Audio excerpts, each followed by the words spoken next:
Miarabantsika rehetra manerana ny Madagasikara ny eto amin'ny faritra Mantsatra ambony sy ny mpiaino ary ny mpiseretra ny fahitalavitra tienina amin'izao fotoana izao. Fandaharana tafasidinika. Ny fandaharana tafasidinika moa dia mahazatra antsika mianakavy fa anasana vahiny toy ny izay efa mahazatra antsika izay. Efa nisy ny prochainement nalefa fa ho avy eto Fianaratsoa i pasteur Mayol tonga eto izy ankehitriny eto pasteur Mayol amin'izao fotoana izao. Pasteur Mayol moa dia fantatra fa filoha maneran-tany ny fiangonana Apocalypse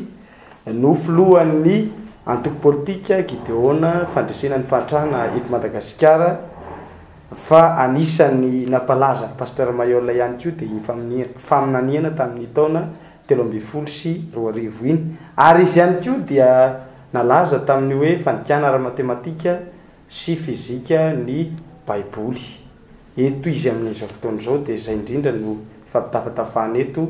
manodidina an'ireo titre maromaro izay nanonana azy teo ireo. Miarabanao pasteur tonga soa eto Fianaratsoa indray ato anatin'ny fandaharana tompoko. Miarabanao zahay menjanary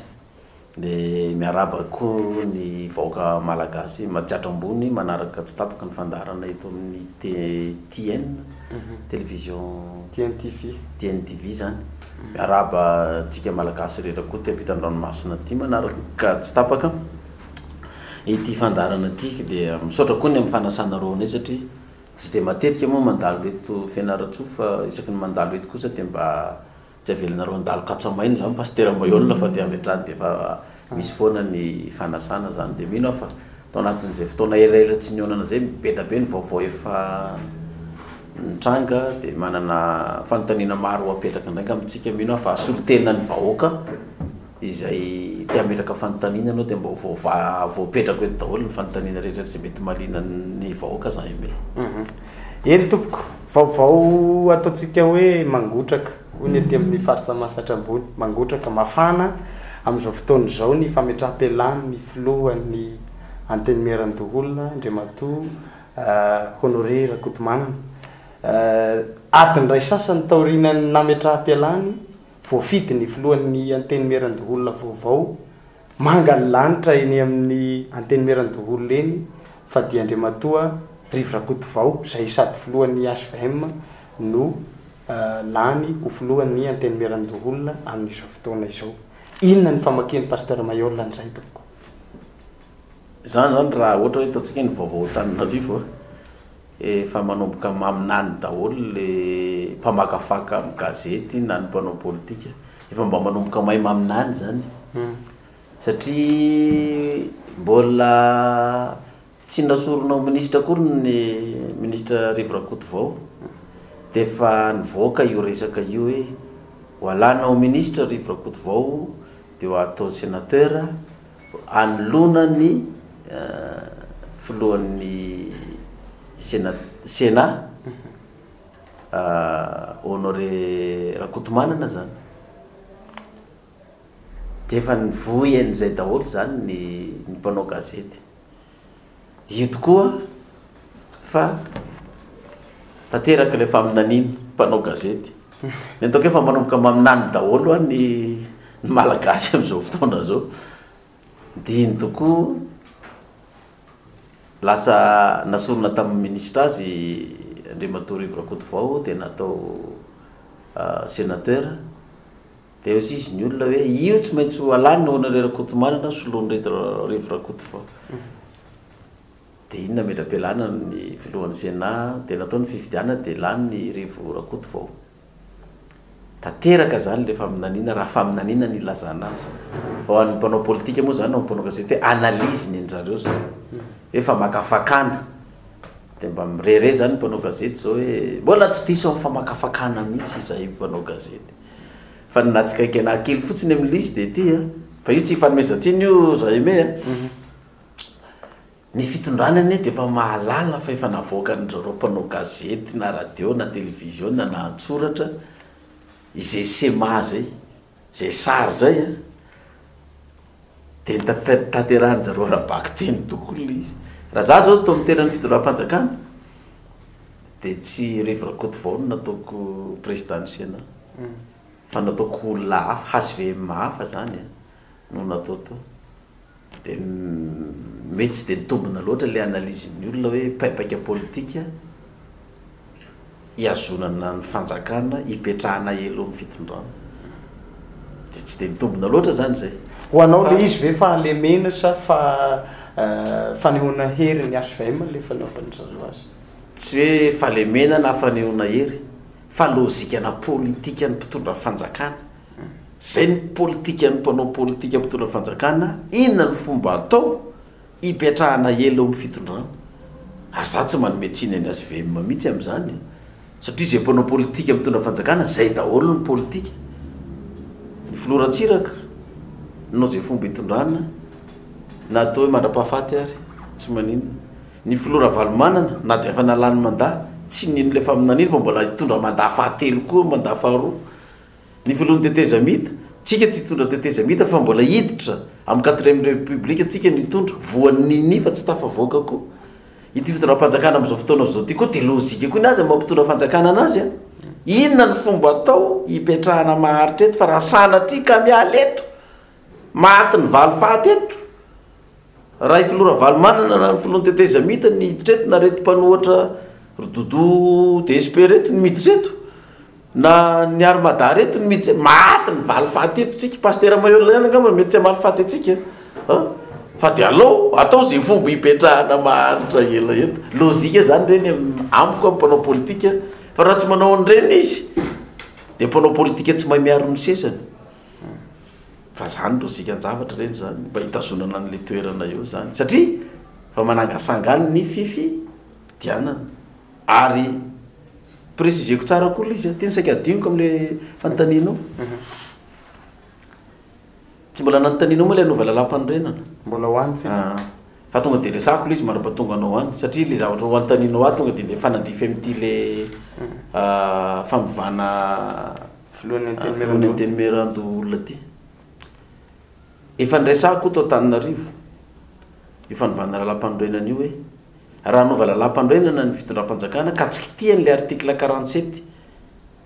le miresaka n'lay fametram-pialana amin'ny filoham-pirenena Zerotsako fidina roa volana alohan'ny fotoana de tsy de maninona ny vahoaka tsisy olana io raha tsy kitihany fa raha io ny kitihany zareo hoe ajanona hipetraka eo ihany ny filoham-pirenena fa tsy mametram-pialana izany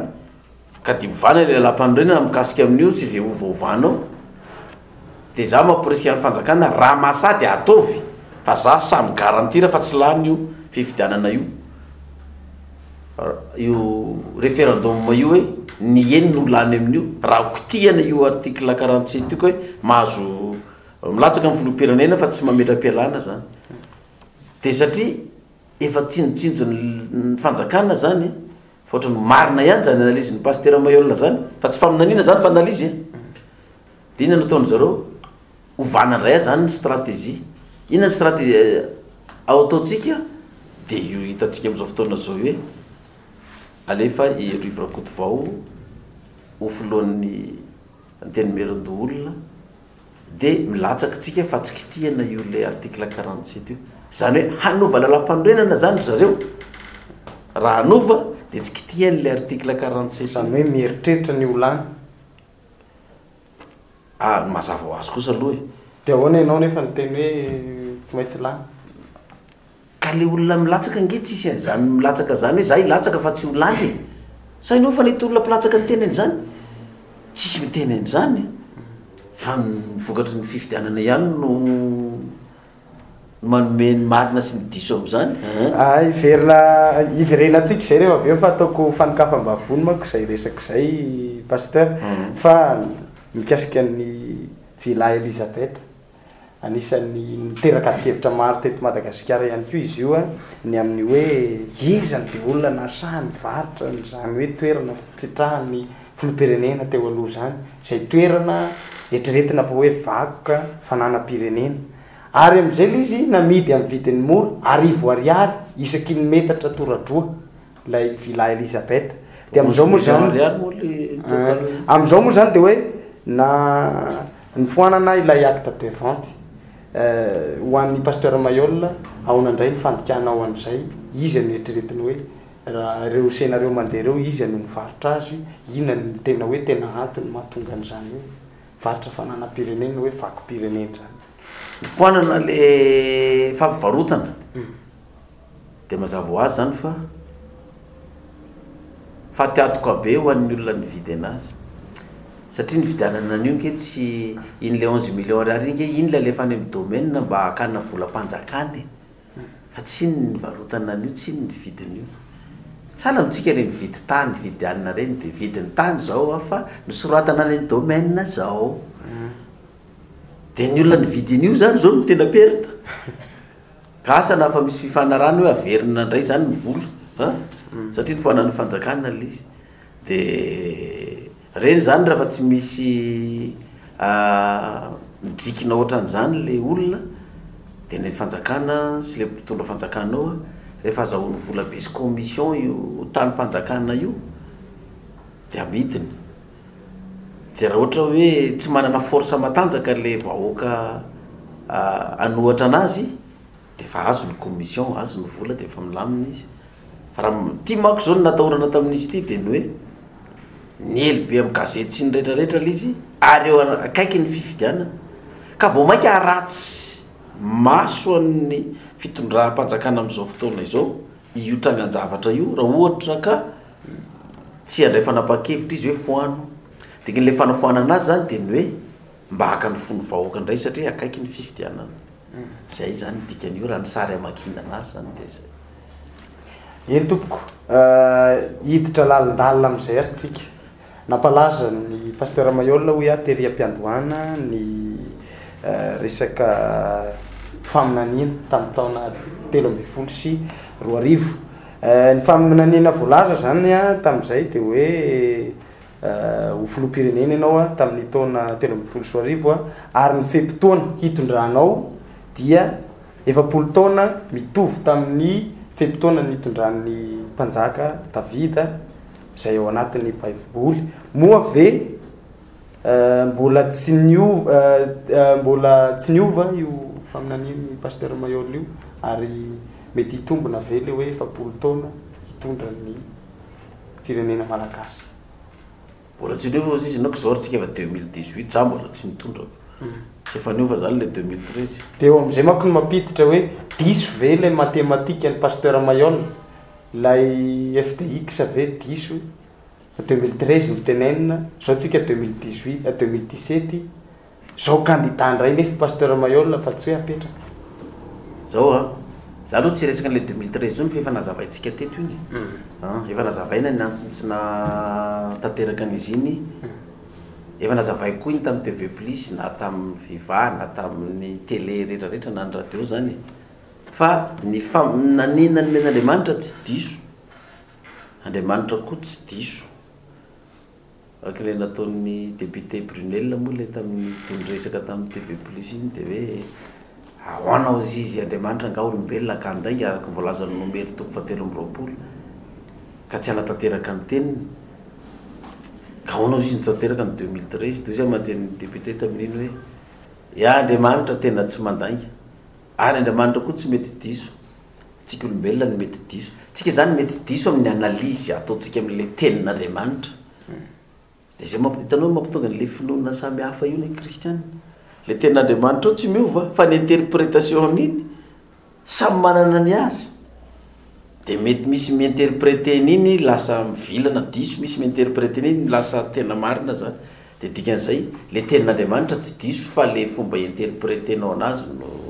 mety diso de iny moa le naotsika vasivasy teto hoe faminaniana tsy diso fa zay ny discompte de lasa discompte satorana lasa discompte satorana ny lazana azy tamin'ireny zany fa takany hoe analyse le faminaniana hoe nga ianao ilatsaka ndray fa tsy apetraka de fa mivoaka moa ny déclaration tamin'iny 5 août iny tsisy nalalana iny nizaniza taitra daholo na ianao n'iny zany hoe diso daholo zay filazan'ny olona hoe ny SVM manao andamosinay naniraka anay irotsaka hoe communauté internationale ny ao tsy mandry le faminaniana de lasa nrotsaka ofidina ndray sisa fa iny zavatra nambarako iny de mbola toy le faminaniana ihany iny hoe tonga ny fotoana ozy izy Andriamanitra la zao am sainko io fa ametraka anao fidina am'izay ametraka anao am'izay ho filoham-pirenena de zay ihany le déclaration de anjaranao zany manao analyse am'izay hoe apetraka ianao de tsy niova foana le teniko hoe za tsy milatsaka fa apetraka zany fa tonga am'izay ny fanambarana io le apetraka ianao de apetraka amin'ny alalan'inona ndray ary za danao zisy resao de nefa rany manao analyse le faminaniana an'izay zany ianao ahoana moa zany fomba ametrahana olona zany eo amin'ny fitondrana ahoana de ndray fomba ametrahana olona amin'ny fitondrana maty ny filoham-pirenena na marary na mametra-pialana de ny lalam-panorenana mametraka hoe ny président Sénat zany no apetraka eo de fa miomakomana am'izay zany ny fitondrana koa am'izao fotoana zao izay fa ametrahana olona zay hoe rehefa irotsaka tsika io fidina am 2018 tsy maintsy ametra-pialana fa tsy sevitra tsony na nivanany ty lalam-panorenana ty dia mifidiana olona tsika ho apetraka eo de raha mandeha zany fifidianana am 2018 raha mandeha ho any fifidianana am 2018 mbola point d'interrogation zany ka milamina tsara irariana de ilamina satria manjary ohatrany tsy de mety amiko raha tsy mandeha le maty sa am 2018 tonga amin'ny hoe mandresy nefa tsy miady tsy mety ndresy aloha mba tena miady zany zay me de zao raha mandeha ny fifidianana mametra-pialanana am filoham-pirenena de apetraka rivrakoto vao hitondra ny fanjakana zay fametrahana olona anankiray fametrahana faharoa de ity hoe apetraka indray ny olona 72 raha mandrika faty olona 91 raha mandrika faty olona 2002 raha mandrika faty olona 2009 raha mandrika faty olona grève be tsy fakaitana de miala ny mpitondra mametraka olona vaovao ndray zay ny faharoa de ny fahatelo fifidianana no ametrahana mpitondra io fifidianana de zara ny safidy na ianao mieno ahy na ianao mpanao gazety zay me na technicien mampita ny fiatotokatranotsika ato tonton tantiny bony fandriny samy mijery ahy daholo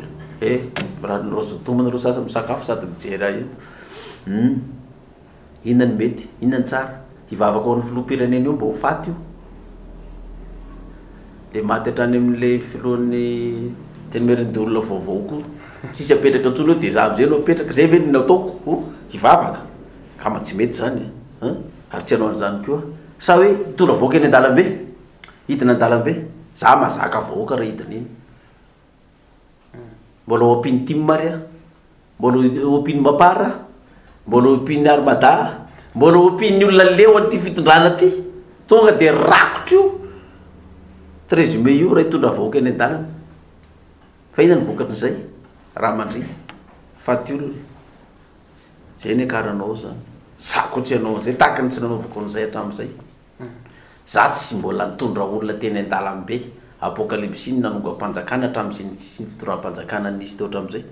ary tsy hitondra olona am'izany satria nitody tsy misy fa natao no miverina fanjakana alaina any amin'ny arabe any amin'ny arabe koa nakan'olona an'io donc za tsy hiditra am'izay lalana zay aiza zany nidiranao le fahatelo zany hoe ny vahoaka no mametraka anao de ina anao fa ny vahoaka mametraka anao fifidianana matoky tena ve zany pasteur Mayol fa olany amin'ny fifidianana filoham-pirenena da hoary ataontsika an'izao hoe zay sy erajonary mampianana nanao deuxième tour filoham-pirenena am'izao fotoana zao iza ny time sy ny mapara sy ny mpanohatra sy ny le fitondrana ty anoana ny filoherajonary mampianana raha zay sisy nanao deuxième tour andao ary ataontsika hoe tsy tafiditra deuxième tour ndray ary ty fitondrana ty fa tena reraka premier tour de vita tsy premier tour de vita fa zay sy filora valomanana koa nanao deuxième tour zay sy filora valomanana nanao deuxième tour iza ny ASVM iza ny mapara iza ny armada anoana ny ravalomanana koa tsy tao ny valofaty mirehatra eo de andao ry ataontsika hoe zay sy filohan-drajoelona ndray nanao deuxième tour iza koa ny time manoana ny filohan-drajoelona iza ny ASVM manoana ny filohan-drajoelona tsy maty ny valofaty eo koa raha analyse politique zany ka tafiditra deuxième tour somatsara isika sy de malalaka be ny lalana analyse politique zany tsy mila faminaniana ntsony zany ny raha zao fandehany zao nge zany de karazana katsy politika mihitsy ny pasteur Mayol fa tsy le faminanina satria hoe raha miditra amireo lalana ny tantarainao teo reo dia mazava ho azy fa ianao no olona karakatso politika nge de fa nanao tamin'ny 2013 ho za nge lany tamin'ny 2013 raha nanao fandraisantsika teto le zany satria ny tombe 2013 le élection tombe amin'ilay 2013 arak'ilay faminanina hoe manisa folo taona fa rehefa afaka folo taona ianao de anao no filoham-pirenena 2013 le folo taona fa aorinany ozy izy no filoham-pirenena anao fa tsy 2013 zay tsy nilatsahanay tamin'ny 2013 karakatsikatso politika efa nanao tamin'ny 2013 fa baiko ny avy amin'Andriamanitra hoe tonga ny fotoana lazao am'izay de rehefa tonga le fanambarana nge de ataovy ny analyse ataonao analyse fotsiny nge le faminanin'Andriamanitra manao famakafakany ianao iny moa no tian'izany resahany de anao no mety hoe mitombony zany sa tsy mitombony fa raha ozy iny hoe katsikatso politika ny anio fa zay raha ngaty tsy tafaraka am'izany za ndray tsy mitomano filoham-pirenena zany raha nitomano filoham-pirenena oa zany nitady voninahitra na te anakarena amin'ny fidirana amin'ny raharaha politika nanao aho tamin'ny 2013 fa zao rehefa tsy mety amin'ny vahoaka rehefa tsy mety amin'ny malagasy ny mitondra fivavahana mitondra firenena za lazaiko amintsika mbola misy fito amby 10 taona indray manaraka eo mbola azon'ny mpanao politika ilomanosana foana milomany tsara izy ary matavy tsara izy raha ataontsika ro hoe tsy lany zany pasteur Mayol de izy ny diso lay Andriamanitra nanome ny faminanina ve sa ianao nomena an'le faminanina za lazaiko anao raha Andriamanitra nanome an'izany tsisy an'izany tsy lany zany zay tenin'Andriamanitra nomeny ana hatramin'izay tsy isy ny voana na ny ray ary reo faminanina ny resako reo nanao zay tolo moin nge filozafy tamin'ny androny tsy atateraka ny zavatra ny resako fa lasa izy voany ampesima nanao zay farafaizany koa nefa filoratsiraka sy zay tsy nino an'izany tsy atateraka ny faminanina tamin'ny filoratsiraka fa teto Fianarantsoa ny pirofo sy ny 2002 ny sy ny raha mandrika nampiala anazy nanao zay farafaizany koa filora valomanana tsy sy ny raha mandrika satria fatan'le faminanina fa nga zany mitondra olona notifirina teny amin'ny Ambotsoroatra tamin'ny 2009 iny tsy raha valomanana nitifitra mitondra olona notifirina fa nitetezamita tsy afaka nanao zay farafaizany koa ny filohan'ny tetezamita hitondra 4e république voan'iny ty fitondram-panjakana ty koa zao stratégie atao daholo koa io mba anoerana an'izay tenin'ny Jehova zay hoe mba tsy ho tanteraka de ho hitantsika eo le izy hoe fahefan'iza no matanjaka ny an'Andriamanitra sa ny an'olombelona koa zany hoe raha tsy tanteraka koa dia diso Andriamanitra sa ianao za tsy teniko zany zavatra nambarako zany fa ary zay nambarako hatramin'izay tsy hevitro tsy teniko satria za tsy macalcule an'izany mathématiquement physiquement scientifiquement ka ny olona manko teverina ry am'le hoe 2013 tsy tanteraka de hoe io ary fa tsy ho tanteraka indray io anka azony olona atao tsy hatanteraka an'io mifidy mpanao politika zay mbola tsy leo zay mbola tsy fay de ataovy zay tanteraka an'io ndray mpanao politika ihany averenao ohatra zao le fitondrana zao jereo tsara io ny lalan'ity le fitondram-panjakana ty avy any avaratra io no makaty atsimo efa nitondra ny faritan'ny Dego filozafy fa nitondra ny faritan'ny Mazenga filotsiranana nitondra ny faritan'ny Fianarantsoa Tomasina filoratsiraka efa nitondra ny Taninarivo efa danga mazarona efa teo filoha Norbert Laratsirahonana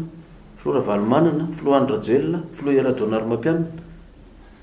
fa tsy niverana ka ny varatra tsony io fa makaty atsimo faritan'ny Fianarantsoa indray zany zao avy eto Fianarantsoa zany vao mety andalo any Tuliara de tsy haiko indreo izy ny Betsileo hoe aloha Taninarivo ihany nga fa ohatrany tsy mety raha samy Betsileo samy mampiasa ny ampony eto koa ny Betsileo hoe satria mbola tsisy Betsileo président république zany ty zany vo isy ary teto Madagasikara tsy mbola nisy mpitondra fivavahana hitondra firenena zany fa efa nisy nananana ny latsaka ihany to Zaime pasteur Andriamanjato Risara niezaka nanao politika arak'izay tratra fa tsy nihoatra ny président ny assemblée politique mpitondra politika foana ny tao iny ny hafarany fanokana-panjakana raha mandrika fampiteha nanarana koa pasteur Daniel Rajakob nanarana koa pasteur Julien Djouar fiangonana zandriny fa naleon'le kristianina bivavaka mpanao politika ihany de rehefa avy eo zareo ndray milaza hoe tena tsisy trony ty mahatra ny vahoaka normal ko mpanao politika no fidinao fa tsy mpitondra fivavahanao ina mpanao politika mangalatra ihany ny azy mandritry ny mandazy hipetrahany eo mangoroka reny arak'izay tratra mamaly faty arak'izay azo valiana faty sesitany no tamin'ny mpitenany orinasa akatona ny radio ny télé zay ny mpanao politika valy faty ara politika kolikoly hatrany mitapony ka hatrany ambany kolikoly zay me tonton tantiny aza manao kolikoly fa ianao victime ianao tsy manao kolikoly ndray ny victime am'izao abario zany raha diso zany teneniko zany manao zavatra ny brao ministère tsararay avy anao ka tsy anao kolikoly verena rapitso aty afaka ray volana vao vita andao arehetrereta dossier-nao andao arehetrretina hoe anofo zany tsika hoe lany filoham-pirenena pasteur Mayor aza manofo fa inoy fotsiny tonga io nge tonga aminarak'izay inonao raha ohatra ianao mbola manofy tsy nofo ririnina any anaty mpanao politika ihany tonga ao de aza monimonina andao arehetrretina hoe lany filoham-pirenena pasteur Mayor ahoana ny anavahana any hoe filoham-pirenena sy filoham-piangonana aiza ho aiza ny laïcité de l'état ao anatin'ny constitution sa hanova constitution ndray ianao zangera lany filoham-pirenena de dikan'izay tsy filoham-piangonana intsony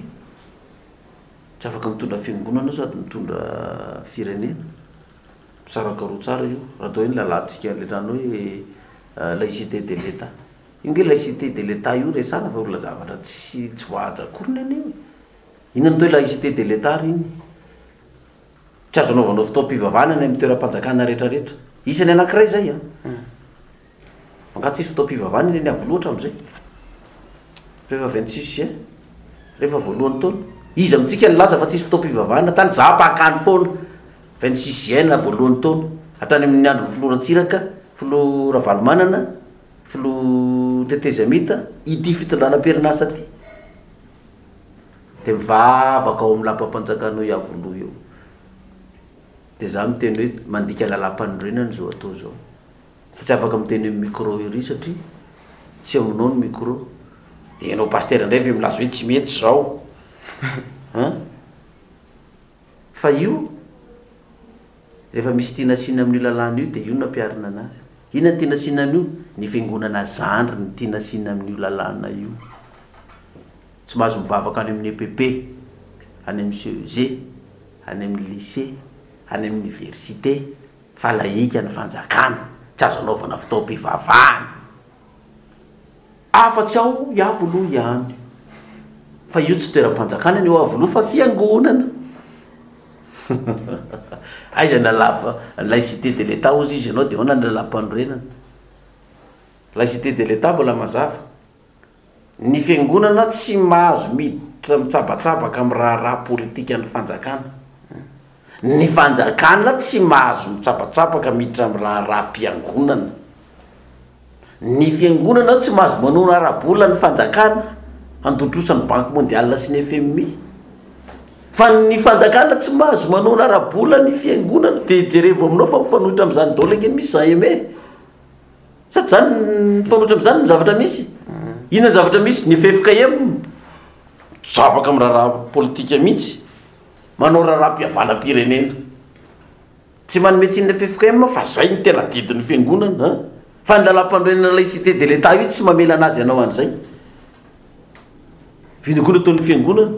ny fanjakana lasa koa ny fanjakana mandamina ny problème ny fiangonana Jesosy mamonjy zavatra tsy tokony hidiran'ny fanjakana zany ny fanjakana tsy tokony hanome volan'ny fiangonana rehefa mandeha ny filoham-pirenena mena vola zao million ny fiangonana tsy mena vola zao million ny fiangonana de ina ny laïcité voahaja am'izany anova lalam-panorenana ve ozy izy ianao de mazava be zany fa ny fiangonana tokony hiaraka amin'ny raha-panjakana zay manko no tiako dirana hoe anaraka ny diany tongony ve ny dia tanany anaraka ny dia tanany ve ny dia tongony zany hoe iny fahisongatana ny apocalypsie ary pasteur Mayor de anao financement ny amin'ny apocalypsie na hoe ny malagasy rehetra de tsy maintsy anao apocalypsie aby tsy mahazo mihinana kisoa de ahoana ny mpiombo kisoa am'izany de perte zany mpiombo kisoa am'izany raha zay no atao de manafatra kisoa avy any an-dafy indray zany ny manao risirisina kisoa indray zany raha zay no atao tanao zany zavatra resahanao zany tena tsy haiko mihitsy mba fijerin'ny olona manao ahoana zany fijerin'ny olona zany mba analizin'ny olona manao ahoana zany hoe efa lasa ambony de ambony ange zany analizy ny olona zany rehefa tena za tsy laza hoe mirehefarehefa amin'ny tany fa hoe tena fa analizy lasa ambony be mihitsy zany hoe rehefa pasteur Maël no président de eo avadiny apocalypse daholo ny olona dia foanana ny kisoa dikan'izany analizy zany de zao efa nisy président katolika teto de nitereno katolika ny ny vahoakany efa nisy président FJKM teto de nitereno FJKM ny vahoakany de ho avy koa pasteur Maël no président tsy maintsy ho avadiny apocalypse koa ny vavaka tsy maintsy avadiny apocalypse koa io ary foanana hatrany amin'ny kisoa satria ny président katolika teto de nitereno ny olona hinana hena kisoa ny président FJKM teto de nitereno ny olona hinana hena kisoa fa zao tia indray tsy mihinana hena kisoa ho tereniko ny olona tsy hinana hena kisoa am'ty fa valy fingaka zany ny analizy ny olona manam-pahaizana de lasa saina ianao hoe mba fahaizana ny raha tovana taizana angady nisy an'izany hoe teto ambony tany de ataoko hoe adaladala daholo ny président république rehetrarehetra fa tsy namadika ny olona ho katolika raha président katolika izy na protestant satria président protestant i pasteur Maël no adala noho ny président rehetrarehetra de ho tereny ny olona ivadika apocalypse de na enao io ve zany ny Zaheme de anaiky an'izany hoe de efa zany président Zaheme nomenjanary apocalypse ianao manomboka androany tonton tantine ianareo ve de anaiky an'izany hoe de vadika apocalypse daholo zao ary nareo apocalypse ritorina amin'ny radio piony radio vai télé de nareo nanaiky ivadika am'izany ary raha zany no ataonao Zaheme 48 heures anao de miongana eo fa ataoko hoe analyzy ny olona manam-pahaizana be ho zany zavatra teneninao zany hoe tena raha io ny tonga ao de avadiny apocalypse tsy sasandreny milaza hoe raha zaho ny président république foanako ny fomban-drazana satria za pasteur orangaty za gasy Betsileo taranaka mpanjaka avy eto Lalangina prince Ramarso princesse Rakaty ny raiko taranaka mpanjaka Vovopelo Lokomby ny ray beko Maïolio avy eo Sainte Marie manana ny fomban-drazany daholo efa 20 taona zao nitondrana fiangonana fa tsy ary mbola nilaza tamin'ny taranako sy ny fianakaviam-be sy ny razam-be koa hoe foanao am'izay fomban-drazana fa efa pasteur ny zanakareo inona ny magasy ny gasy sy ny fomban-drazana fa le olona manam-pahaizana be amin'ny analizy hoa tena lasa ambony be le analiziny hoe raha zaho ny tonga ao de efa foanao koa an'io tsy possible zany Zaheme fa de le ny olona manam-pahaizana moa lasa ambony de ambony ny analizy iverina any amin'ny 2018 tsika pasteur misy zany analizy ny olona ihany ko ty satria le fandarantsika hoe efa nomanina de hoe misy fanontaniana avy any amin'ny olona de mety misy malahelo hoe fanahoana ny tsy mba tenenina teo le fandaharana ny fanontaniana de anisany zany le hoe am'izao fotoana zao zany pasteur Maël de manao zay ampalaza ny tenany hoe io ary fa mahazaka olona mihitsy pasteur Maël afaka milatsaka manana force hidirina am'izany fifidianana zany amin'ny resaka propagande sy ny sisa fa amin'ny ora farany ho ity fanontaniana ty dia ilaza fa hoe tsy ilatsaka indray fa olona hafa no ho atolotry ny apocalypse ny valiteninareo tompoky mikasika an'izay fa aminaniny zany question zany maminany zany le olona fa amin'ny ora farany tsy ilatsaka pasteur Maël fa nolotra olona fa aminaniny zany na hoe anoana ny filoha misy filoha zay filoha mpanjakana kehitriny raha ilatsaka izy raha ilatsaka izy zany hoe fa aminanina koa zany afaka lasa maminany daholo ny olona am'izao fotoana zao fa ny tsy mpanao politika tsy communauté internationale tsy fiangonana apocalypse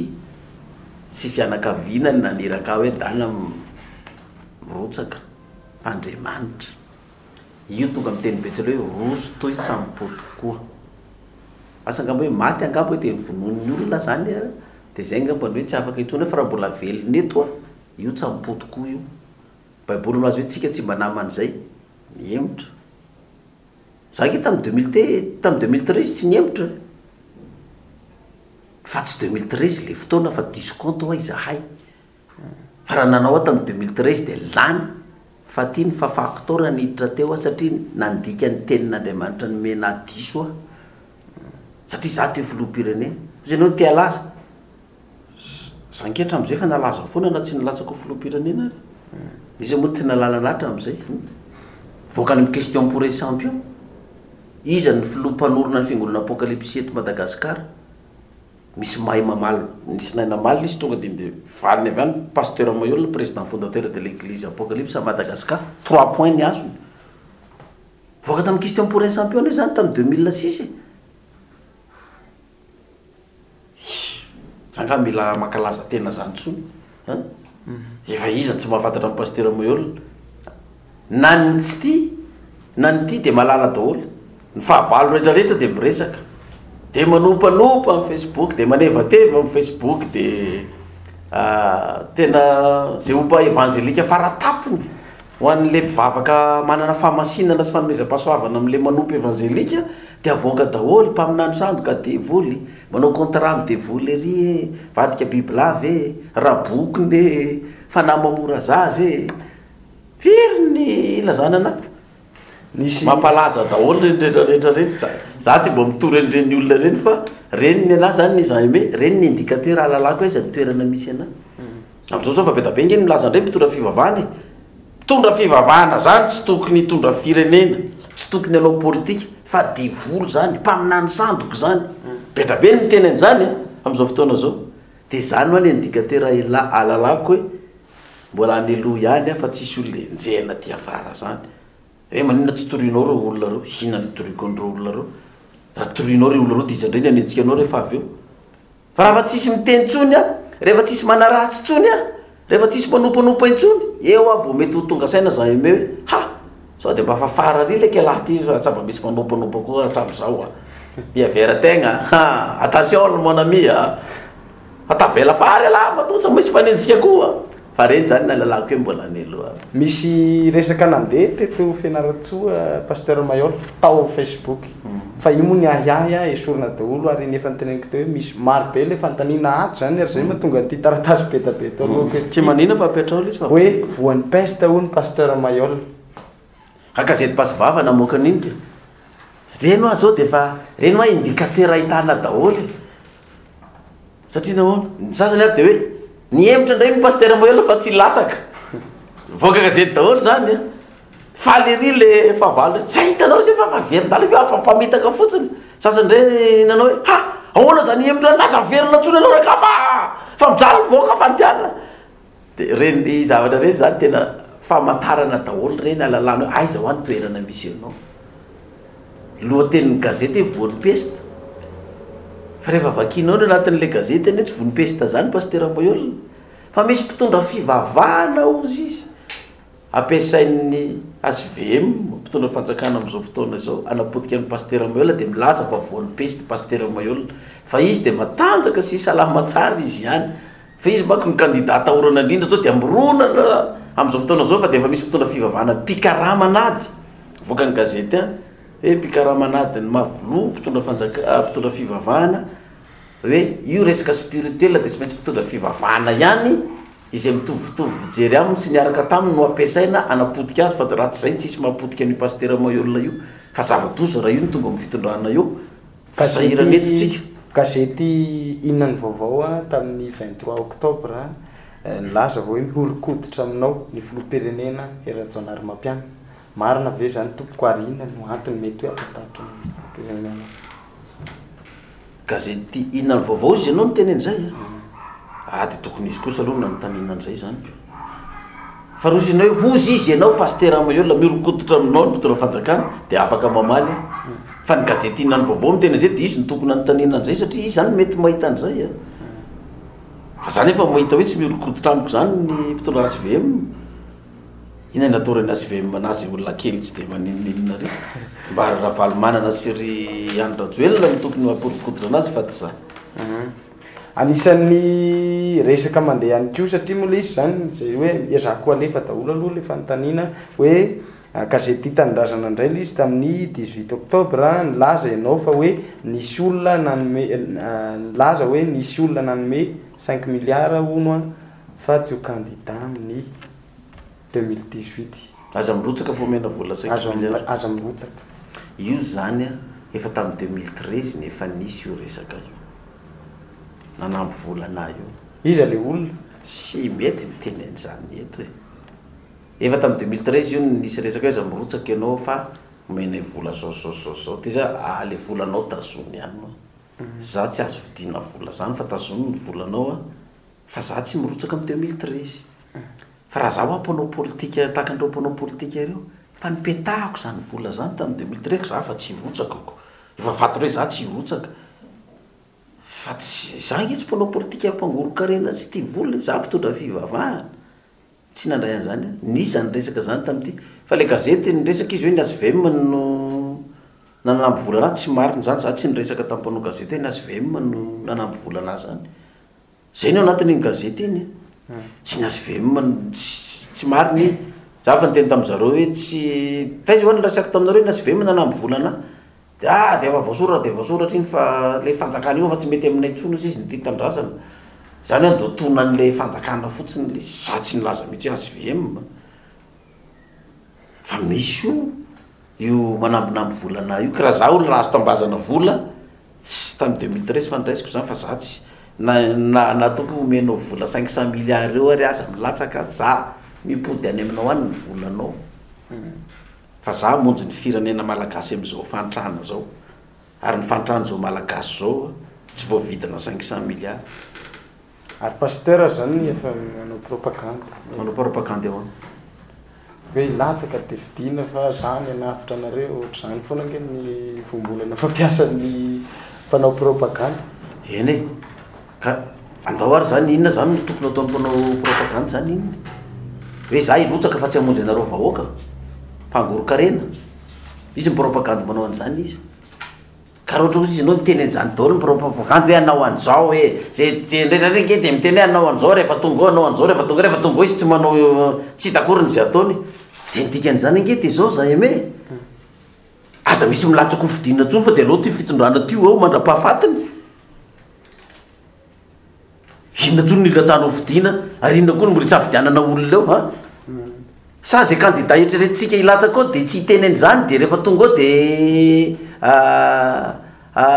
iteny mbola tsy tonga de iteny anao an'izao de rehefa tonga amin'ny fitondrana izy tsy ataony akoriny zany le candidat fiditsika zany no ataony zany a fa rehefa zany milatsaka zany de niteny zany fa tsy anao an'izany akoriny de raha ohatra ka zay ny andraisana azy de mazava be zany fa avelao io fitondrana io ao de azatsina fifidianana tsony de samy milamina ohatran'ny somary nanonanao moa le hoe andaotsika nofo raha ohatra ka hoe olany tokoa ianao pasteur Mayol amin'ny 2018 tsy nanona fa miresaka ngetsika de mampiady ndao ary raha lany ianao amin'ny 2018 ny zavatra misy eto Madagasikara dia misy firohana daholo firehana azafady ireo filoham-pirenenareo ohatra hoe ny président Ratsiraka dia nirona kokoa tamin'ny sovietika de ohatr'izay koa ohatra hoe ny filoha Andry Rajoelina tany amin'ny frantsay ny filoha Ravalomanina tany amin'ny amerikana raha pasteur Mayol zany lany de irona makaiza mirona amin'ny frantsay amin'ny amerikana amin'ny sovietika amin'ny silamo amin'ny européen nefa tsy mety eo amin'ny géopolitique zay mampifandonan'ireo samy lehibe de hoe eo ary nareo malagasy zany ka rehefa tsy mety amin'izao zany zay de hoentitsika zay anaovantsika azy fa zay zany no atao vita tena zany mirona mirehetrarehetra ho fa tsy hoe vita tena nganao mavita tena zany miara-miasa amin'ny rehetrarehetra za zao irotsako fidina ty de tsy manavaka mihitsy na fiangonana na fiangonana matsapa fa hoe tokony ho mpanompon'Andriamanitra indray mitondra ny firenena fa tsy mpanao politika tsony de tsisy ahilika nanydray azy atao ifanometanana antoko politika koa ianao leo am'izao fitondrana zao fa mila fanovana de tsisy za tsy anao hoe ASVM ianao de tsy raisiko tim ianao de tsy raisiko mapary ianao de tsy raisiko rema anao de arema mako fa tsy hoe rema efa voan'le fiangonana koa arema ianao de tsy raisina fa raisina daholo mpandala ny fomban-drazany ianao de raisina daholo de efa matsapa n'izao fantrana zao iaraky ifanometanana malalaka andeha ifanometanana dao iara-iasa hanavitra n'ity firenena ty hiala amin'ity fantrana indrindrandrindra ty tsy fandripahalemana ity indrindrandrindra koa ty tanyntsika gasy tonga ty de midina avy any vahiny mpanambola sy ny gasy mpanambola tonga de mangorona ny taninao fotsiny ianao fa firy taona nipetrahana teo tonga de nda ilikilika fotsiny le olona satria le olona tambany voatra matahotra miditra birao aloha raiky voalohany indrindra zany be faharoa rehefa miditra birao koa ny tambanivohitra dia hitan'le mpiasa birao fa tambanivohitra dia fa anao ina iany taratasy mitarona ty raha sisy taratasy andehanam-pody any tsisy raha azo atao dia tonga koa ina ny taratasy ilaina ty inapy moa zao amangala olo mahay anazy any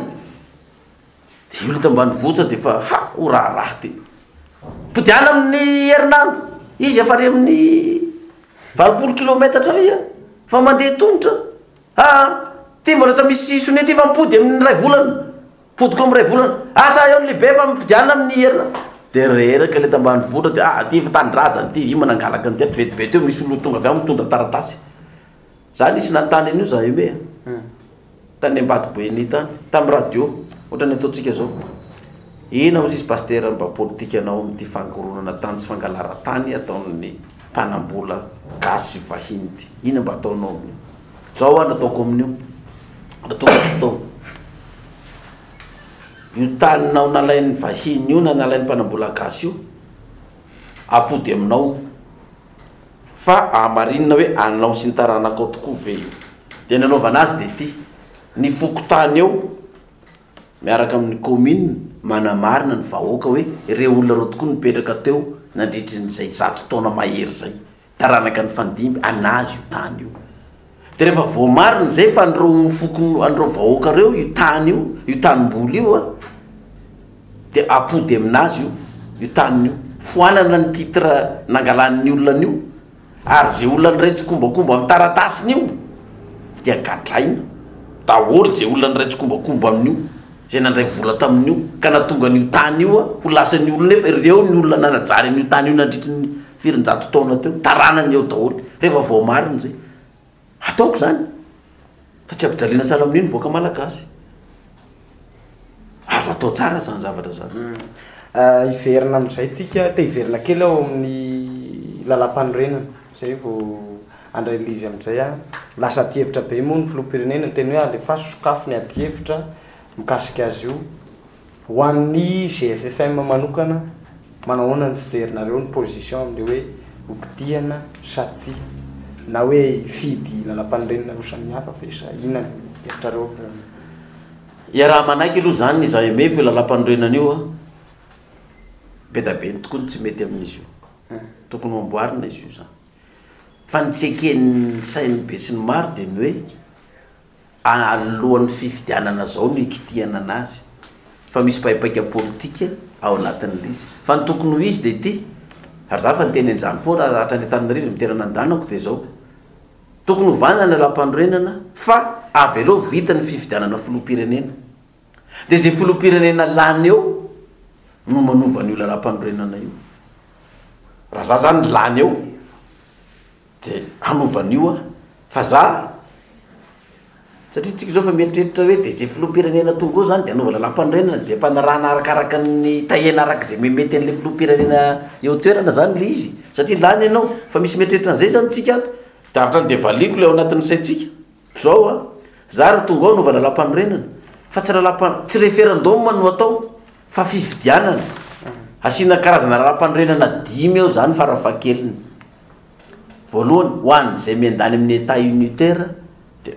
mandrafeta lalam-panorenana reo dia ataovy propagande amin'ny état unitaire samy manao ny azy ny faharoa régime parlementaire zay mieritreritra hoe régime parlementaire mety amin'ny firenena malagasy andiana apartao ataovy propagande fahatelo fédéraliste lalam-panorenana mikasika ny fédéraliste ataovy koa zany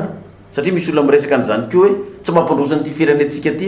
ty régime état unitaire ty fa raha fédéraliste io fa lasa ny firenena fa efatra lalam-panorenana momba ny autocratie zay me satria misy olona miteny koa ny hoe tamin'ny andro ny fampanjaka tsisy banque mondiale sy FMI zany tsisy trosa ny adana ny gasy zao ny diran'ny zao démocratie sy ny namany zao inona ny zavatra mitranga amintsika eto totonga na daholo ny farim-piainan'ny malagasy na ny sotoavina samy malagasy ary tsisy tsony ny fifanajana ndray mandreny zanaka satria ny alana le fitondrana fampanjaka avelena ny fitondrana fampanjaka autocratie zany monarchie misy mangataka an'izany koa mpandala ny fomban-drazana asiana lalam-panorenana mikasika an'izay koa za zao raha mampastera anazy zao mety aminazy zao théocratie sahala amin'ny Vatican zao théocratie ngeny ny Vatican de fanjakana ara-panasa président république ny papa no président ny fiangonana maneran-tany teokrasiana zany nazo raha mety aminazy de zay fa zao tsy hitako hoe mbola tsy zakatsika malagasy zany teokrasia zany de zay mba tonga ny ataovy lalam-pandroenana dimy fa raha mba metimety aminazy eo ny lalam-pandroenana io zao hoe tena mpandroso ny firenena tsika io fédéraliste io no hitako tsaratsara kokoa mpandrosona ny firenena malagasy hoe efa misy mivoa fédéraliste sahaza hoe tena sahaza mivoaka malagasy mihitsy ny ampandrosona n'le firenena fetreto angeto amitsika eto zao misy areny eto amin'ny faritanin'ny Fianaratsoa aiza mamoaka ny permis any Antananarivo nefa le arena tsy any Antananarivo fa eto de iza ny mahazo ny tombotsoan'le arena eto amin'le faritra misy atsika jereo Fianaratsoa lasa zanan-kialafa foana hatramin'izao fa ny tombotsoa amin'le arena atsika eto ny vahiny sy ny fanjakana foibe ny mahazo fa ny faritanin'ny Fianaratsoa tavela nefa raha fédéraliste io tonga dinidensy ny arena atsika eto io no amboaritsika na anarenana ny firenentsika eto de mba mahazo tena miatraka eny anaty vilaniny tsiraray avy le arena eto ohatra fiampianarana tsy mandoa vola eto Fianaratsoa ny hôpitaly tsy mandoa vola ny mpianatra tsy mandoa vola ny marary tsy mandoa vola vita ny lalana makany Kialamavony makany Fitapito makaiza koa ny lalana sarosarotra eto ny tanàna eto famboarina vita ny lalana any amin'ny commune mandinika vita aby ny lalana satria io ny arenatsika io no ampiasaina eto de any anaty vilaniny olona de zay le lalam-pandroenana hoe ozy anao anova ve anao de za anova fa fifidianana no natao de zay lanin'ny vahoaka ao de ino no lalam-pandroenana raha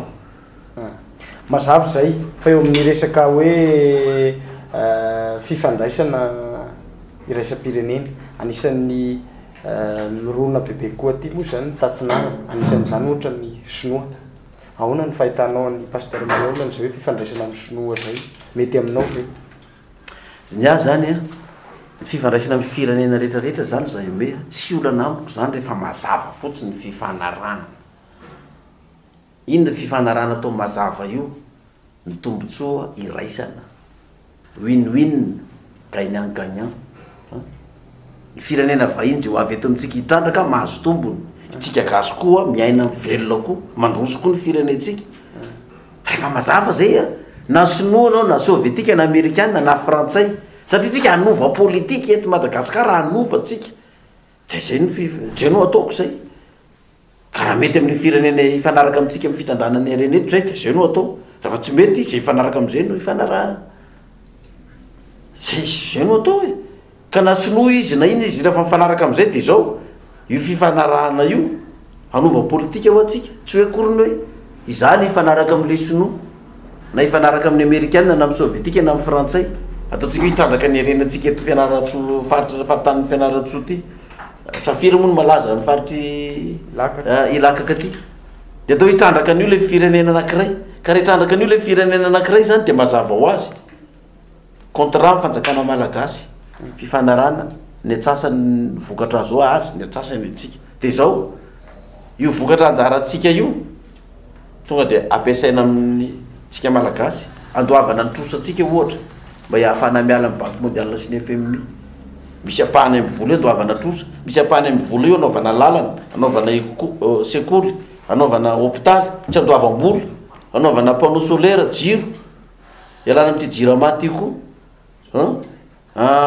inona koa anaovana todrano hividianana zezika omena ny tantsaha-pamboly satria ny vidin-jezika lafo de lafo mihitsy am'izao fotoana zao tena lafo a tsy maleo sara ny vokatra nefa tsy nitaneran'ny Madagasikara akory ary ny volena fampahana tany azo atao ny vidin-jezika zaraina am'ireo vahoaka rehetrarehetra reo mba hiveloman'le vahoaka malagasy zany de nidikan'izay rehefa mitrandraka an'io arena io reo firenena vahiny reo miaraka amitsika de misy mpiasa gasy koa miaraka miasa ao de manao transfert de technologie hoe ny fahaizany zareo mitrandraka an'io ianarany gasy koa afaka 5 taona lasa zareo mandeha gasy am'izay mifehan'io fitandrahana io de itsika gasy koa manana droit zo hanatrika ny vokatra mivoaka avy eo anatin'ny tany io fa tsy ataotra ny pipeline ny Tomasina io tonga de mikorona any daholo tsy fantatrao daholo zay lasa rehetrarehetra tsy manana droit akory ny gasy ijereo za tsy anaiky anjany raha tonga ny anjaratsika hitatsika hoe 4 taona ny vokatra volamena io 4 taona ny vokatra eo amin'ny vatsoa io de mety hoe io zany de tiany anareo de tiany anay tiany anyty de lasy ty fa i pasteur Mayolla moa zany tsy nivalinao moa le fanontaniako tary hoe anao ohatran'ny Davida tamin'le faminena hoe faminaniana hoe 7 taona hoe fa ianao zany mieritreritry 4 taona raha ohatra ka ianao lany 4 taona ianao no eo za tsy mieritreitra 4 taona fa zay zay lalam-pandroenanao ihany de zay e rozy izy lalam-pandroenana hoe mandaro de mandaro zany nia fa tsy tafiditra ao anatin'ny faminaniana le hoe 4 taona na 4 taona io mandaro a lalam-pandroenanao de raha ohatra ny faminaniana milaza ozy Jehova milaza hoe zao fotoana nitondranao Andriamanitra ihany no mahay manaovany zany io ke zahay me zao lazaiko anao e raha mpitondra antsika eto fotsiny manome ny vahoaka inona moa no tadiavin'ny vahoaka am'izao fotoana zao fahasiaranana am'ty fampianarana ny zanaka ty miakatra tsisy oatra zany ny droit d'inscription hatrany amin'ny université nefa rehefa vita fianarana ny mpianatra mbola raha tsy manao kolikoly avolenta mandoha vola be tsy mahazo toerana tsy afaka amin'ny concours isan-karazany fihinany tadiavin'ny gazy tsy andoha vola ny fampianarana marary amin'ny hôpitaly ianao za manam-bola fa maty eo ianao inona tadiavin'ny gazy tsy andoha vola ny fampianarana any amin'ny hôpitaly rehefa marary tsy andoha vola amin'ny zesika io vita ny lalana misy ny fandripalemana mahazo asa miakatra ny fahefa mividy za lazaiko anao zay mpitondra ny mahavitany zany tsy 7 taona fa mety mihoatra izy ny eo tsy tady olona tsony ny gazy ty misy fanontaniana ray faraparany fa ohatra nefa mandeha be ny fotoana antsika ao fanontanian'ny olona ihany ko izy tia raha tany Ambondrombe Ambalavao ianao ny pasteur Mayolla dia laza manerana Madagasikara ary niantso ihany ko ny devoly rehetra sy ny nandrava azy ireo hiala tao Ambondrombe de toy ihany moa le fanontaniana satria somary lavalava de ezako ho fitinina ihany ny zavatra misy ozy izy ianao nanambary hoe miala ny devoly de niala tao Ambondrombe dia am'izao fotoana zao nefa de hoe ny arenan'ny malagasy iverina amin'ny daholo ireo arena rehetra ivoaka ny arena ankibotany rehetra de hoe ny zava-misy anefa de voamaika enjana ny fangejan'ny devoly ary zao tafiditra amin'ny fatrana lalina isika amin'izao fotoana zao ankibotany koa voamaika niletika daholo koa zao de hoe niasa maina ve zany pasteur Mayolla tany Ambondrombe sa hoe ny zavatra diso ihany koa ny tenen'ny pasteur Mayolla izay mihitsy mana ny ran'Andriamanitra ana am'izay tonga ny fotoana hamonjenan'le firenena fa tsy voasakany io devoly itsony ianao fa hitondra fanjakana am'izay io devoly io mbola nanao tsipaky ny mialaina zay aloha de manao tsipaky mialaina vao miala eto zay ny resahana arak'izay tratranay zay tsy miorona rehetrarehetra ny fivavahana aripakay daholo zay tsy miorona zay ny resahana fa io tsy tananay tsony ny arena io fa tsy maintsy hivoaka io enao fantatray kozy izy fa ho avy eo fa zay koa tsy miala amaina eto de io zay mahatrany devoliko manina raha sakanana io izy tsy voasakana fa ahoana ny avy any ambony no maniraka ny ozy tam'izany mbola tsisy filazana hoe rotsaka tamin'ny teny Ambondrombe le filazana rotsaka nge tamin'ty 2017 ty de reny malagasy am'izay ny ren'Andriamanitra ny fahoreny malagasy ny taraina io de ny rano am'izay ny dana am'izay tonga ny fotoana zany fa niraka anao ka io na contre na le gasy na pour na de hamonjy an'le malagasy io ny mission le question zany moa koatra mbola te laza hoe tsy mbola tsy izy ianao pasteur fa mpanao politika ihany no ohatrany mbola izy fa ny mpanao politika tsy nandroaka devoly tary fa nirasonao ny devoly de zao nazo ny malagasy de dikan'izay zany tsisy dikany am'le nametraka fanontaniana daholo zany ny fiangonana kristianina eto ambony tany eto Madagasikara fa de mivavavavapaona fotsiny zany fa tsisy maresy devoly fa noroan'ny pasteur teny Ambondrombe ny devoly de voamaika nidina tety ambany tety zany de io manitra io de le kristianina mpivavaka rehetrarehetra zany na katolika na protestant de atao akory moa fa de mahery ny devoly nalefa ny pasteur Mayolla fa de zao ny afarahantsika ko tsika tsy maresy ny devoly ny rahan'io de Andriamanitra inona zany ny vavan'le kristianina amitsika eto tsy maresy an'io devoly io ataovy lozika ho a le analyse tsika ataovy lozika fa zay ny marina de dikan'izay zany resy ny devoly daholo zany ny fiangonana rehetrarehetra teto Madagasikara devoly nalefan'ny pasteur Moyola fa i pasteur Moyola tena devoly be enjana be indrindra eto amin'ity tanàna ty ty laza mako le olona fa za devoly ka zany anke lozika zavatra ihany mpitondra fivavahana anke ny manao an'io io tsy mpamosavy no mametraka fanontaniana io tsy ombiasa io mametraka fanontaniana io tsy silamo mametraka fanontaniana io tsy olo-mpandala ny fomban-drazana io fa kristianina io kristianina io ary io lozika io kristianina tsy makasitraka mpitondra fivavahana hitondra firenena io fa jereo ny baiboly fa zany eny anatin'ny baiboly Jean Aimé ozy izy Pilato mantsy Jesosy mpanjaka ary venao ozy izy rehefa izy ombona aminazy fijaliana mpanjaka venao de ozy izy Jesosy voalazanao fa mpanjaka ozy izy fa zao ny neviko ilaza marina Pilato tondra fanjakana mpanao politika ozy izy Pilato taminy ha fa inona ny marina ko ty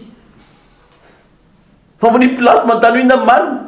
mpanao politika izy zatra manao ny marina de tsy hainy le marina tsy fantany le marina fa ino ozy izy ny marina de ozy Pilato mifarany ohatra ny tsitako ihany veloko ty rangaty io fa zao araky ny fanaonareo jiosy mivavaka amin'Andriamanitra ivavahany ty Kristy ty misy lalàna fanao isa-taona fa mialatsy azy izany mety anareo lefako anareo ary le rangahy Barabasy ty sady mpangalatra ny jiolany mpamon'olona ny mpanolana say Jesosy no lefako anareo fihinana taony mivavaka tamin'ny andron'ny Kristy iza ny fidiny Jean Aimé Barabasy ny fidiny alors rangahy Barabasy mpangalatra io ihany fa zay tsy mety aminay mpanjaka anao ny marina io aloha i mpangalatra sy jiolasy dahalo mpamon'olona io ny mety aminay io de mbola nialanenina ihany ane Pilato tamin'ny ora farany indro ny président nareo mantsy any Jesosy de ozy izy ny jiosy omboy aminazy fijaliana izy ha omboky aminazy fijaliana ve ny président nareo zay raga tsy manana président mpitondra fivavahana zany kaisara mpanao politika ny président nay kaisara mpanao politika ny fidiny jiosy zay vitsara Kristy tsy mihinana kisotra ny jiosy i Kristy mpivavaka sabata taka ny jiosy fa naleon'ny jiosy romane kaisara mpanjaka romane mpanao politika tsy mivavaka amin'ny andro sabata mihinana kiso romane fa naleon'ny jiosy zay de normal io question le mipetraka io reo mpitondra fivavahana milaza hoe raha vao mpitondra fivavahana zany nanao politika hitondra fanjakana devoly zany zany mihitsy mentalitény jiosy satria nahoana tsy mety amin'ilay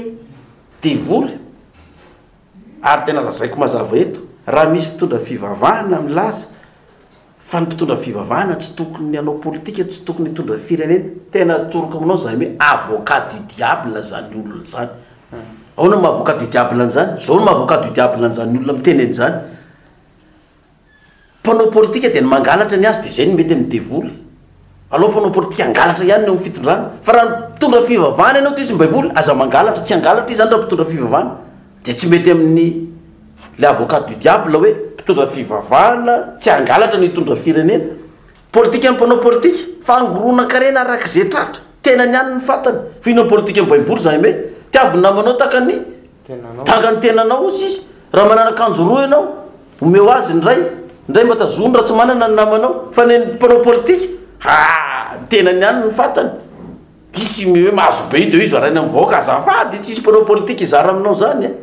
zay ndoka avocat du diable hoany le olona raha olona mivavaka izy milaza hoe mpitondra fivavahana tsy tokony hanao politika tsy tokony mitondra firenena politika ny fivavahana politika mitondra baiboly tiavy ny namanao taka ny tenanao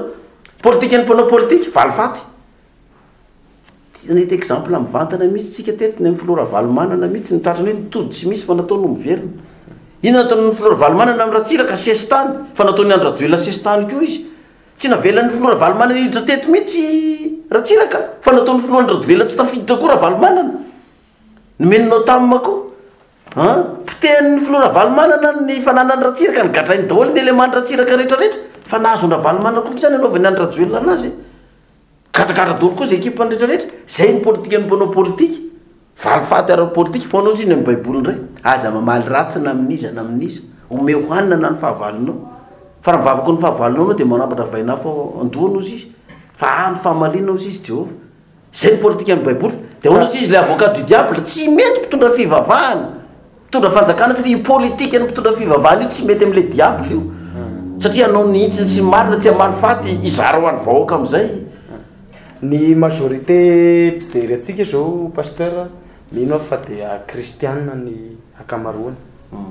tena inoana zato isanjato na satria natsika mianaka fampiresaka eto za kristianina luterana ianao mi apokalypsy kristianina daholo zay fa eo am'izay indrindra tiako iaviana amaraparanantsika azy hoe ahoana no handrindrany pasteur Mayol an'io fivavahana betabeta Madagasikara io misy ny ao amin'ny FFKM misy ny ao amin'ny fiangonana Zandriny ianao zao ao anatin'ny fiangonana Zandriny ny apokalypsy ahoana ny handrindrany pasteur an'izay ireo fiangonana lehibe ireo fe dia anaiky fa hoe ok pasteur nareo any amin'ny Zandriny ndray zao nisondra raha izany ao natao dia tsy kristianina le olona fa raha zany hevitra anao zany ny marina dia jerevo tsara fa tena zany mihitsy ny ao amin'ny baiboly Kristy sy ny fariseo sy ny mpanoradalàna sy ny fariseo ne le fiangonana zokony tao amin'ny baiboly fa Kristy vao nipoitra taty afara taty fiangonana Zandriny firy ny mpianany voalohany tsy 12 ary fidy mpianatra izy lasa 70 rabetsaka fa nga nety niaraka tamin'ny Kristy mihitsy ny fariseo sy ny mpanoradalàna mandrapahatonga anazy nombona tamin'ny azy fijaliana fa na izy nitsangana tamin'ny maty aza mbola ozy izy ro mpitondra fivavahanareo tamin'izany nangalary ny mpianatra ataony fatiny fa tsy nitsangana tamin'ny maty zany iny zany ny zavatra nitranga tamin'izany dia manontany ianao hoe raha ianao tonga eo dia ahoana nandaminanao any zany za raha zany tonga eo mba fantatrao modikany hoe fanalavanan'ny FFKM zao ny fanalavanan'ny FFKM raha mitenika azy fiombonan'ny fiangonana kristianina aiza eto Madagasikara dia manontany ianao ny fiangonana Zandriny ve kristianina sa silamo manontany antsika totokatrano koa ny fiangonana Zandriny ve kristianina sa silamo bodista sa hindoista ny fiangonana Zandriny eto amintsika valio zay za emelo dia mitovy amin'ny rehetrarehetra kristianina ny fiangonana Zandriny sa kristianina dikan'izany tokony ao anatin'ny FFKM zany ny kristianina satria zay natao kristianina fiombonan'ny fiangonana kristianina eto Madagasikara zay lazo alalana kristianina dia FFKM daholo zany tokony ho izy amiko zany tsy misy tsy zanontsony hoe fiangonana zokony Zandriny zany raha za filoham-pirenena fa fiangonana kristianina io kristianina daholo io dia raha napy dia manampy ny fiangonana kristianina rehetra fa tsy hoe ny Zandriny no ampiko satria za Zandriny indray zao dia amalifatiny le zokony azy zany dia za manao hoe politika ny baiboly tsy mamalifaty dia za ve raha président république dia hoe za tsy manahaky ny fiangonana zokony ntsony fa efa nareo teo dia nampiny président zokony nareo fa zao indray ny Zandriny indray za tsy hanao an'izany fa rehefa manampy ny Zandriny dia manampy ny zokony rehefa manampy ny zokony dia manampy ny Zandriny ary za président république ny fiangonana rehetrarehetra kristianina na zokony izy na Zandriny na silamo izy na mpandala ny fomban-drazana donc tsy isan-kanavaka io zay raha zay no antonino anao hoe ahoana ny position anao zany dia amin'ny politika koa tena ny amintsika tsao be da be milaza hoe toko politika misy telonjato mahery dia io mampandra an'ilay firenena ny any amerikana républicaine sy démocrate ny any frantsay gauche droite zay fotsiny le izy zany dia politika madinidinika kely reny fa reo ny tena matanjaka azo atao konge zany eto zaheme atao antoko politika roa fotsiny ohatra faran'izay tsotra antoko kristianina antoko kristianina ny anankiray atoko mandala ny fomban-drazana dia mety antany dia ho aiza ny silamo dia ho aiza ny olona tsy mivavaka zay mety aminy ho any ndany amin'ny kristianina izy ve sa andany any mpandala ny fomban-drazana zay mety aminy antoko politika roa ihany dia azo atao fifidianana primaire hoe fifidianana mandeha voalohany ohatra zany resako zany hoe manomana candidat ny fiangonana Zandriny ohatra ataontsika mbola asina fiangonana zokony Zandriny zany manomana ny fiangonana Zandriny hoe izy anao rotsika candidat dia manao fifidianana ao ny fiangonana Zandriny tsy haiko mety misy candidat ny rema ao amin'ny pentecôtiste ny apocalypsien ny adventiste ny témoin ao daholo zany dia manao fifidianana dia zay lany eo iny ny candidat ny kristianina fiangonana Zandriny zany dia manao koa ny fiangonana FFKM misy avy ao katolika misy avy amin'ny FJKM misy avy amin'ny lotériane amin'ny anglikane manao fifidianana akory zareo dia zay lany eo izy ny lany eo fiangonana lotériane ve ny candidat lany eo sa fiangonana iny dia manao fifidianana amin'izay reo anankiroa reo samy kristianina izy no candidat ho atolotsika kristianina ary ny aniza ny lany ny zokiny sany ny zandriny de raha ny zandriny iny lany zany de iny zany ny candidat ho atolotra ao filoham-pirenena de ny mpandala ny fomban-drazana koa misy foko sakalava misy foko betsileo misy foko antemoro misy foko antesaka sy ny sisa de manao fividianana primaire ao kory zareo iza no atolotsika candidat koa ifaninana ny candidat kristianina de mamoaka anankiray izy ny farany de ireo zany nanaovana fividianana zay candidat kristianina ty candidat mpandala ny fomban-drazana mety lamina ny firenentsika fa mety mbola nofinofy ihany koa ny azy zany izy nareo faona koa natanterana zany fa resaka moa tsika de resaka zany fa hitako hoe azo atao zany tsika zany tsy manao gauche droite na républicaine sy démocrate fa ny tsika ndray kristianina sy mpandala ny fomban-drazana amaraparantsika pasteur Mayol ny programanao am'izao fandalovanao eto Fianarantsoa zao mba azo omena ambangivangony ve hoe inona no atondian'ny pasteur Mayol anao inona eto Fianarantsoa misy milaza fa manao propagande pré-campagne ty zany mbola tsy pré-campagne fa mbola pré-champagne ty ataoko ty mbola ny champagne aloha zany zao nyvakina fa irotsaky tsika ka zao alohan'ny amaliko an'izay fanotaninao farany zay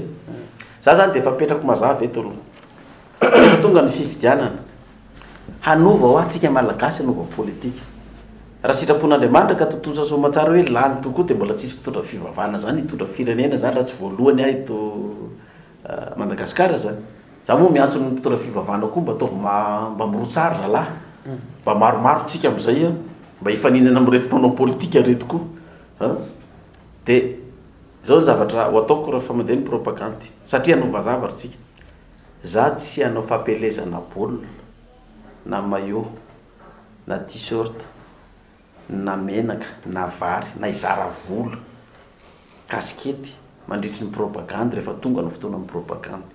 tahaka ny ataon'ny mpanao politika fa hanova zavatra tsika zay ame tsy hanao an'izany tsy ampielenzany fa fampelezan-kevitra no ataoko fa tsy fampelezana baolina tsy fampelezana t-shirt sy kaskety satria raha izay no ataoko ohatra nataon'ny mpanao politika de tsy mahasamy hafa amin'ny mpanao politika fa ny mpanao politika izara t-shirt izy eran'ny Madagasikara hatrany amin'ny fokotany any farafakely ny 2 millions ny isany ka raha 35 000 ny vidin'ny t-shirt anankiray atao fois 2 millions fa 70 milliards zay raha kely mbola izara menaka vary akartista malaza koa 300 millions ny kase zany hoe farafakeliny zany tena mandany 200 milliards mahery ihany ny candidat anankiray raha anao an'izany fa rehefa tonga amin'ny fitondrana izy 10 taona ny takinany antsika vahoaka satria tsy maintsy récupérer-ny aminao vahoaka iny volana meny anao iny zay nandoavany an'iny vola iny mba halany anazy hividianany anao fa za averiko za tsy zaran'izany amin'ny propagande rehefa tsy mety aminareo tsy maninona mihitsy fa za tsy zaran'izany fa ny hevitra no hozaraiko ka rehefa tonga fotoana sitrapon'Andriamanitra lany somatsara za eme tsy manana zavatra ho takiko any amin'ny vahoaka hoe avereno am'izay ary ny volako fa lany satria za tsy nanome ninona anao dikan'izay rehefa tonga amin'ny fitondrana za ndray zany no anome anao fa raha za izara maillot sy baolina sy t-shirt rehetrarehetra mandritra ny propagande dona mpanao politika rehetrarehetra tsy zavatra miovy zany tsy maintsy hitaky anina aminao koa satria lany ny volako avereno ry vahoaka fa za tsy miraranao na hiadany anao na tsy hiadana verenony fa za tsy hanao an'izany satria anova tsika hoe eto Madagasikara de teninao farany tozy izy anao hoe niatondianao eto niatondiako eto Fianarantsoa hitokana fiangonana eo ampanenjanana de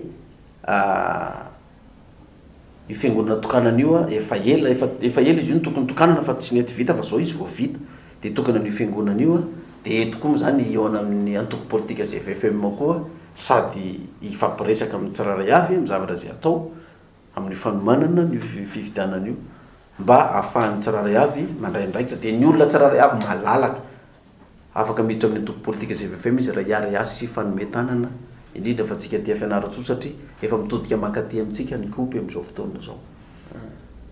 azony pasteur farany tena farany tompoko ohatrany misy mitsiry any azo antoka ve fa te adio sy angarahara tokoa ny fividianana satria pasteur Mayol sady tsy hanome t-shirt tsy hanome vola tsy hanome akanjo tsy hanome baolina azonao antoka ve fa tena fidy anao tokoa ny migasy dia ratsy lany dia ahoana. Zaho a tena rehefa tsy fidy aminao any gasy filora valomanana mbola te hiverina eo. Ny fananany any potika daholo magrosy tiako inona angalariny vahoaka mbola te hamerina an'iny filora valomanana. Ampidiano raha valomanana rehefa tsy mety aminareo pasteur Mahiolona. Zany hoe tsisy mety amin'ny pasteur zany reo candidat reo zange ilatsaka dia ilatsaka daholo reo mpanao politika reo. Fa rehefa tsy mety aminareo mpitondra fivavahana ampidiano reo mpanao politika reo fa aza mihafahafa zany. Zange rehefa tsy lany mipody amin'ny fiangonako ahy. Misy olona miteny narony hoe rehefa tsy lany anao dia potika fiangonanao. Azafady. Fiangonana apokalipsy raha ny tena eritreriny za tsy ilatsaka. Raha tena eritreriny a za tsy ho lany. Satria zao raha lany filoham-pirenenao ka milatsaka dia tsy any apokalipsy intsony izy zareo fa malagasy ray manontolo. Fa raha sitraponay anay irery ianao fa zarazarainay. Fa saingin'izao moa nanirahananao sy zay ny vahoaka ny miara-dia aminao dia hamonjy ny firenena malagasy. Tsy maninona ary mandevitra zay mandehana ianao ho an'ny malagasy rehetrarehetra. Fa raha sanatria izy ka tsy ilain'ny malagasy ianao podiana aty fa satrinay ianao hijanona aty aminay ity ihany. Zay tsy tia tena amin'izany zay tsy mpanao politika tia tena ka dia fikirinay irereto pasteur Mahiolona. Fa raha ohatra ka tsy tian'ny malagasy ianao podiana aty filohanay foana ianao. Fa ianao lasany io fa tsy anay intsony fa ny malagasy ray manontolo. Dia dikan'izay zany raha mbola miresaka ny olona hoe raha tsy lany ao ianao dia ahoana tena za milaza mpanao politika raha ngaverinao foana. Mpanao politika mbola tsy manaiky ireo. Izao paipaika ny fitondram-panjakana zao mbola te hipetraka maharitra ny ASVM. Dia zao diso adversaire ianao zany raha ohatra ka tsy tian'ity fanjakana ty nefa pasteur Mahiolona no atakenao. Diso adversaire ianao. Zay milaza hoe zay tsy mila ny fanjakana intsony e. Izy ary nitreretinao averinao mpanao politika. Zany nefa tsy manome tsinanao amin'izany satria zay soit politika io. Tsy tianao zany daholo ny olona rehetra zany eme. Dia tsy ho tanteraka indraingy zany le hoe faminany iny. Ka tsy aleo tsy tanteraka dia mba mizaka ny safidiny eo ny malagasiko zany ka nery tsy maintsy ho tanterahany. Aleo tsy ho tanteraka any le faminaniana dia mpanao politika tonga dia aza monomonina ohatran'izao. Zay nefa tsy be da be nge zay me nifalitra ny 2013 fa tsy tanteraka e. Ilamina an'izay ny tany fa tsy tanteraka ny 2013 fa lasa le devoly e. Tsy tanteraka ny faminaniana hiadana amin'izay tsika e. Dia zao tsy tanteraka ny 2013 kino mampitabatabana indray zao. Sainao afaka milaza hoe zao ny tany milamina sy miadana sy mandry fa izay. Dia ahoana raha tsy tanteraka dia ahoana ny amin'Andriamanitra zay manko le fanontaniana tary aloha. Ka zany tsy tanteraka zany mbola rapitso zany fa tsy androany. Anekibonio mbozy izy. Mbola azontsika ataony mivavaka mifadianina mafy mihitsy. Hoe Andriamanitra zay dia mifadianina mba tsy ho tanteraka io. Amin'izay mba hafabaraka indray pasteur Mahiolona. Zany hoe ny amin'ny olona zany tsy le hanala ny fahatrany vahoaka ny problème aminy fa za olany eo indray ny problème ny olona. Ary olona mana problème io mpitondra fivavahana io tsy mpivavaka io fa mpitondra fivavahana. Le mpitondra fivavahana manompanompa ana reny zany reny tena manareo problème be mihitsy raha tafaverinao satria izy mieritreritra ho gadraiko angamba izy zaho mpitondra fivavahana tsy mamaly faty zany. Tsy aza mataotra nareo mpitondra fivavahana manompanompa ana sy manevatevanao fa nareo ro karamaiky mbola nao an'ireny foana. Amin'izay mba fantatra hoe anelo foana fa raha fa tsy manao an'ireny intsony nareo tsy haiko intsony ny toerana misy aho hoe fa mitovy larana aminareo fa za sany efaranareo. Fa zao mbola mananantoka hoe tena mbola tsika pasteur sao dia lava loatra le izy aloha koa sao dia tsakan-dralahy tsy hoe lava loatra fa sao dia tsakan-dralahy kosa resako zany fa ray minitra angamba mameko anao pasteur mba iresanao ihany koa sady amin'ny vahoaka eto Fianaratsoa satria zava-dehibe zao fandalovan'ny filohan'ny apokalipsy maneran-tany eto Fianaratsoa zao sy ny filohan'ny GFFM sy ho an'ny malagasy rehetra ihany koa raha misy hafatra. Ohatrany tsisy hafatra intsony zay me. Tapitra nefa voalazako daholo izy. Safidy roa foana io e. Mbola tsisy mpitondra fivavahana mpitondra firenena teto Madagasikara fa mpitondra mpanao politika foana. Dia safidy roa foana ny malagasy. Mbola tsy leo mpanao politika. Mbola tsy fay. Aza mifidy ny pasteur Mahiolona raha mbola tsy leo, raha mbola tsy fay. Satria izao mbola tsy andron'ny propagande fa dia efa apetraka ho diany melo.